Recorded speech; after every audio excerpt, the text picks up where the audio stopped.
You know, when you're a certain age, you use words that you know from when you were a kid or you remember saying, and that's what I did today, and I shouldn't have. I should have thought about it a little longer before I said it, but I didn't. And I should have said cheated, and I used another word. Several days later. There are too many things. Y'all need to make a book of stuff that no one can say. There has to be a book of stuff nobody could ever say. And then we could all study. Ever. Then the book would be banned. Include everything. Include everything. Because I tell you, the things that change, you can say this, but you can't say that. But next week you might not be able to say this. It's hard to keep up. All right, guys, so the other day I did a story about Miss Barbie Bassett, who was an anchor down south that got fired for quoting a Snoop Dogg lyric, okay? She said, "For shizzle my nizzle," right? Doing a segment in which they were talking about Snoop Dogg and his, I guess, his new wine product that he's selling or something like that. I'm up with. I think that'd be pretty cool. Before we know it, she'd have a Snoop Dogg tattoo on her shoulder. For shizzle, my nizzle. I'm telling you. Julie, what you think about that? She says. Well, get this. Yeah, so she was fired for saying, "For shizzle my nizzle." Okay, now there have been numerous people who've come out and defended her in light of being fired, including some unlikely defenders, at least defenders that you wouldn't think of off the top of your head, like Charlamagne the God. Got fired for what? For shizzle my nizzle. She can't say for shizzle my nizzle? I guess because nizzle is a derivative of. Yes. I'm saying that in context. I didn't mean to say it. You said it. You no, said but that. I said I'm not using that word. You already did. But I was using it in context. That's why. I don't know if that's I don't think fireable. she should have been fired. Because it's for shizzle my nizzle. She might not even know what nizzle means, yo. I'm not, like, come on, we got stop, man. That's not a reason to fire that woman, yo. No, she was been fired. Did she release a statement? No, not as of yet. That's the thing with hip hop, man. Hip hop is so big and so mainstream, and it's just like who can consume it and who can't. You know what I mean? She been there for 20 plus years. Who can repeat slang and who can't? How old is that woman, yo? She's been there for 20 years. She might be old. She probably has no idea. She probably a Snoop fan. Nizzle is a derivative of the N-word.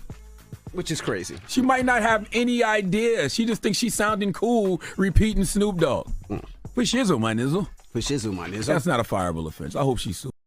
Yeah, and then you have Whoopi, who has been on a fire lately for saying things that are not PC, okay, or politically correct on The View, all right? She just issued an apology for saying the word gypped, right, which apparently is a racial slur, okay? And remember, she's had to apologize multiple times for downplaying the Holocaust or saying ignorant things about the Holocaust like it wasn't about race, okay? So she came out here and basically blew a gasket over the fact that Miss Barbie Bassett was fired, basically arguing that, hey, it's impossible for them as news anchors, okay, or show hosts to know everything, right? To know what not to say. Essentially, she's going on a rant here against political correctness, which I find to be extremely ironic considering the reputation of the show that she's on.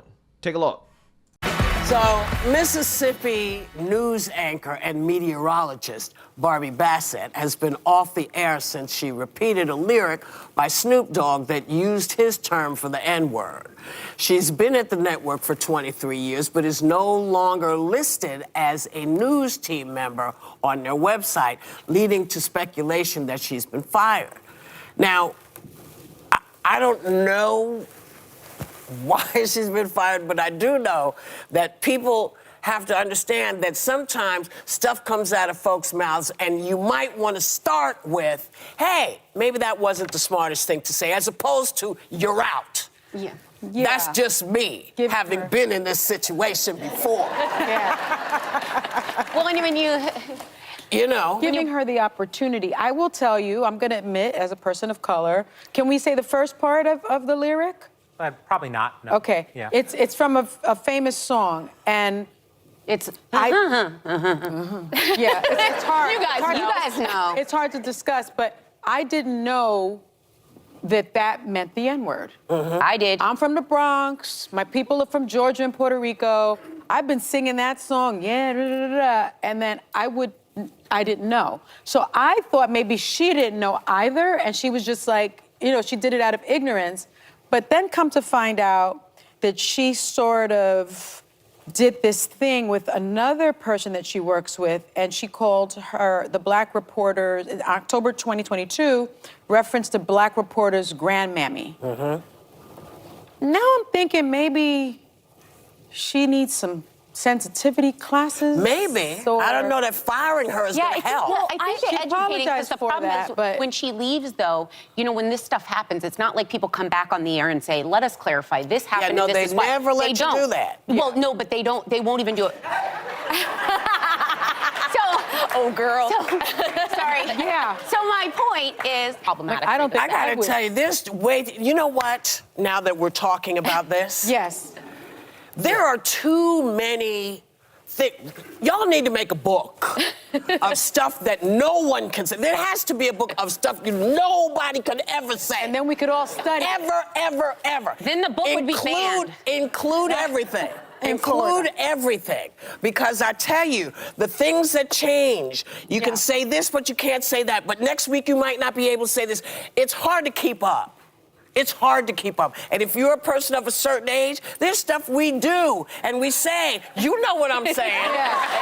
And it's also... And you have no idea until somebody says, oh, by the way. Yeah. You should know that just because we're on television, wherever we are, whoever we're talking about, just because we're on television doesn't mean we know everything.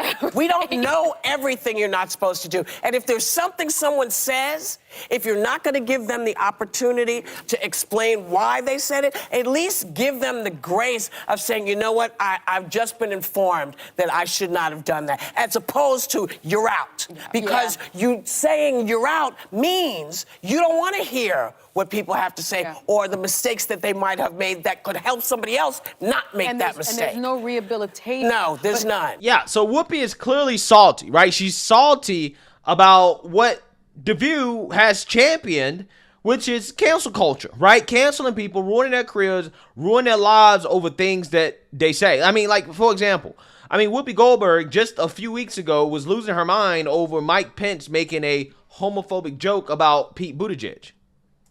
The White House is calling on former VP Mike Pence to apologize for an attempted joke at last weekend's political roast held by D.C. journalists, the Gridiron Dinner. Pence claimed Transportation Secretary Pete Buttigieg took 2 months of, quote, maternity leave during the nationwide airline crisis, which makes Pete the only person in human history to have a child, and everyone else gets postpartum depression. That's the joke. Yeah. Right. Now, I will point out that this joke wasn't funny when Tucker Carlson did it. It wasn't funny when Lauren Boebert did it. It's just not funny. It's just not a funny joke. But people are taking issue with Pence using the term maternity leave and making light of postpartum depression. And here's what Secretary Pete told ABC's Gino Benitez. Take a look. Does Mike Pence owe you an apology? I'll let others speak to that. It's a strange thing to me because last time I saw him, he asked me about my kids like a normal person would. And I guess, at a political event in white tie, it's a little different. But again, there's not a lot of time for me to focus on the Washington game because we have real work to do here. A Pence advisor called this faux outrage. But, it's not faux out. I'm mad at you because you weren't smart enough to think of a new joke. That's why I'm outraged. Because it was sloppy and very lazy to use a thrice used bad joke again. Pence has been a champion of paid family leave, so I think that's what was an issue for me with it not landing. So he knew there was paternity leave. That's right. That's my point. But I do want us to be careful of I don't want us to turn into the snowflakes that we criticize. Where it's a joke. It's a poor joke. No. Hold up. Mm-hmm. Those guys are snowflakes. No, I know. I think we need to but the point is, it's a joke that was bad 4 other times. It didn't land for any. It didn't work for anybody. It's a terrible joke, and that's why I say, for me, that's lazy because he does know better.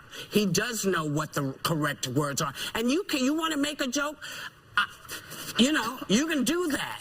But when you go to something lazy that hasn't worked, and then you pretend you don't know, and then we're trying to figure out what you're doing because you're saying something finally we're thrilled to hear you say, it just makes me think you are too confusing for me. Yeah, so as you saw there, right? Whoopi, again, having a full-blown meltdown over Mike Pence telling a joke, right? A homophobic joke about Pete Buttigieg, okay? Again, these people complain so much about what other people say, right? And they're totally fine with promoting cancel culture of people who say, you know, politically incorrect things when they're Republicans, when they're conservatives. Now, in this case, I don't know if Miss Barbie Bassett is a Republican or what her political beliefs are, but it seems to me that this hit a little bit close to home for the cackling hens, right? Specifically Whoopi, who has been in trouble for saying politically incorrect things and really silly things. And again, she's almost been canceled for it, right? So again, this hit close to home to her. She said, oh, well, wow, this could affect me, right? I could be in the same situation. I could get fired. So now all of a sudden you see the ramifications of this PC culture, of this language policing, of censorship. Now all of a sudden you see how the negativity, how the consequences could affect you. And now all of a sudden you care, right? Now all of a sudden you're like, oh, it's going too far. But again, you promoted this. You are part of the mob that got us to this point where you can't even say a term like for shizzle my nizzle on air, right? Now, again, was the term super professional? No. Should she have said it? Probably not. But at the same time, it's like, was it a fireable thing? Obviously not. But again, these people on The View, they've been a part of this, again, PC culture where you can't say anything outside of what is politically correct because everybody's a sensitive snowflake. Everything is racist. Everything is homophobic. Everything is transphobic. Everything is bigoted. So now when y'all end up putting yourself in a bad situation, when you put your foot in your mouth like Whoopi has multiple times with her comments about Jews, right, and gypsy people, yeah, this is what's going to happen. Because y'all flip out over small things like Mike Pence making a joke, right? It's just amazing how these people want to boohoo, whine, and cry the loudest when they face the consequences of the exact type of culture and the things that they promote, right? You promote this type of censorship, you promote this type of PC culture, and then you want to boohoo, whine, and cry when you're negatively affected by it. When you should have known the consequences of advocating and freaking out over every little thing that somebody says that you don't like, okay? You should have known that that could possibly lead to you being a victim of that type of PC culture, right? Where, again, everything you say is looked up under a microscope as potentially harmful or hurtful to some group of people, right? So, again, I don't want to hear all the outrage and such and such and such because Whoopi personally has been affected by this. I need you to bring that same energy when a Republican says something that's not PC, okay? And you say, hey, guys, it's a joke. Let's not, make a big deal out of it. Like, it is what it is. Nah, you won't ever hear that when it comes to Republicans. Only they get the benefit of the doubt, right? Only for them is it a joke, okay? Is it something that you got to just brush off, right? You got to be okay with it. It is what it is. Let's not, be snowflakes here. But again, when it comes to Republicans, though, conservatives, they don't get the benefit of the doubt. Everything that they say and do is interpreted or extrapolated to be the worst or some form of bigotry. It's just amazing how that works. You signed up for this, right? This is what you signed up for. So this is what happens when you start to say things, even as simple as for shizzle my nizzle, or you quote a rap lyric. Apparently, again, that's racist, right? And you got to lose your job for it. Again, you guys are the ones that have promoted this type of culture and where we're at today. So let me know what you guys think. Make sure you like, comment, and subscribe. Most importantly, share a Black conservative perspective. Peace.